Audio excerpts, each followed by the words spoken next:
പണം നൽകിയത് ദർശനത്തിനല്ല.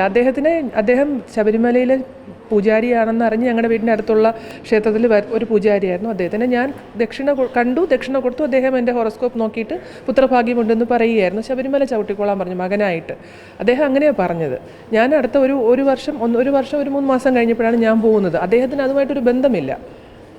മനസ്സിലായില്ലേ? ഞാൻ അദ്ദേഹത്തിനെ കണ്ടു. അദ്ദേഹം പ്രശ്നപരിഹാരാർത്ഥം പറഞ്ഞു. അദ്ദേഹം പോയി. 2 മിനിറ്റ് നീണ്ടു നിന്നൊരു കൂടിക്കാഴ്ച. അദ്ദേഹം ആരോടും അങ്ങനെ ഒരു പക്ഷേ പറഞ്ഞിട്ടുണ്ടാവും. അപ്പോൾ ഞാനത് അന്ന് അമ്പലങ്ങൾ മുഴുവൻ പോകുന്ന ഒരു സമയമാണ്. ഞാനും പോയി എന്നുള്ളതാണ് സത്യം. ഞാൻ മദ്രാസിലായിരുന്നു. അപ്പോൾ ഇതിനെ ആളുകൾ വളരെ ഞാൻ അതിൽ തന്നെ ഉറച്ചു നിൽക്കുന്നു. എൻ്റെ പുസ്തകത്തിൽ ഞാൻ കൃത്യമായിട്ട് എഴുതിയിട്ടുണ്ട്. അതിന് അദ്ദേഹത്തിന് കൈക്കൂലി കൊടുത്ത് അദ്ദേഹം എങ്ങനെ എന്നെ ശബരിമല താഴെ നിന്ന് കൊണ്ടുപോകുമോ? അദ്ദേഹം മേളിൽ പൂജ ചെയ്യുന്ന ആളല്ലേ. അപ്പോൾ അദ്ദേഹം എന്നെ എങ്ങനെ, അതിലൊരു കോമൺ സെൻസ് പോലും ഇല്ലാതെ ആളുകൾ അതിനെ വളച്ചൊടിച്ച് വികൃതമാക്കി, ആളുകൾ തന്നെ പറഞ്ഞ് കഥയുണ്ടാക്കി ഞാൻ കൈക്കൂലി കൊടുത്ത് കണ്ടു, അത് തെറ്റെന്ന് പറഞ്ഞു. ഇതിൽ ഞാൻ അങ്ങനെയാണോ പറഞ്ഞിരിക്കുന്നത്? കൈക്കൂലി കൊടുത്താൽ ശബരിമലയിൽ പോകാൻ പറ്റില്ല. ശബരിമലയിൽ പോകണമെങ്കിൽ വെറുതെ ഇരുന്ന് നമ്മൾ തന്നെ മല ചവിട്ടി വെറുതെ ഇരുന്ന് പോകണം. അവിടെ തന്ത്രി എന്നല്ല ആര് വിചാരിച്ചാലും അങ്ങനെ പോകാൻ പറ്റില്ല. പിന്നെ സ്വാധീനം ഉണ്ടെങ്കിൽ പോയി തൊഴാം, അത്രയേ ഉള്ളൂ. അതിനുവേണ്ടി അദ്ദേഹം എന്നെ സഹായിച്ചിട്ടൊന്നുമില്ല. അങ്ങനെ ഞാൻ പറഞ്ഞിട്ടുമില്ല. എന്നോടൊരു വാക്ക് പറഞ്ഞു. ഞാനത് വേറെ ഒരു നിവൃത്തിയില്ലാത്തത് കൊണ്ട് അറ്റ കൈക്ക് എനിക്ക് പോകണമെന്ന് തോന്നി ഞാൻ പോയി. വളരെയധികം വളച്ചൊടിക്കപ്പെട്ട ഒരു ന്യൂസാണ്. ഞാൻ പണം നൽകി ദർശനം നടത്തി എന്നല്ല പറഞ്ഞത്.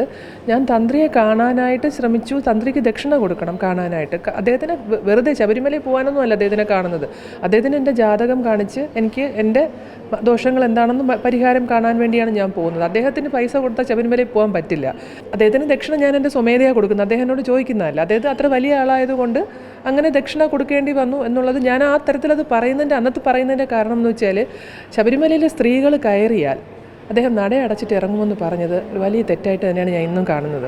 കാരണം അവിടെ ധാരാളം സ്ത്രീകൾ പോയിട്ടുണ്ട്. എൻ്റെ പുസ്തകത്തിൽ ഞാനത് എഴുതിയിട്ടുണ്ട്. അവിടെ പോയിട്ടുള്ള ഒരുപാട് സ്ത്രീകൾ, ഇപ്പം പത്തനംതിട്ട കളക്ടറായിരുന്ന വത്സലകുമാരി മാഡം, അവരൊക്കെ പോയിട്ടുണ്ടെന്ന് അവർ 40 വയസ്സിൽ അവർ പോയിട്ടുണ്ടെന്ന് പറഞ്ഞു. പിന്നെ മേൽശാന്തിയുടെ മകൾ പോയിട്ടുണ്ട്, സിനിമാ നടി പോയിട്ടുണ്ട്, പലരും പോയിട്ടുണ്ട് അവിടെ. അപ്പോൾ ഇതെല്ലാം നടന്ന ഒരു ക്ഷേത്രത്തിൽ സ്ത്രീകൾ കയറി അദ്ദേഹം നട അടയ്ക്കുമെന്ന് പറയുന്നത് തെറ്റ് തന്നെയാണ്. ആ തെറ്റിനെയാണ് ഞാൻ എതിർത്തത്, അല്ലാതെ അദ്ദേഹം എന്ന വ്യക്തിയല്ല. ശബരിമലയിൽ സ്ത്രീകൾ കയറിയാൽ ഒന്നും സംഭവിക്കില്ല എന്നുള്ളതിൽ തീരുമാനത്തിൽ ഞാൻ ഉറച്ചു തന്നെ നിൽക്കുകയാണ്. അദ്ദേഹത്തിന് ഈ ന്യൂസ് ഞാൻ പറഞ്ഞതിനെ വളച്ചൊടിച്ചത് മാധ്യമങ്ങളാണ്.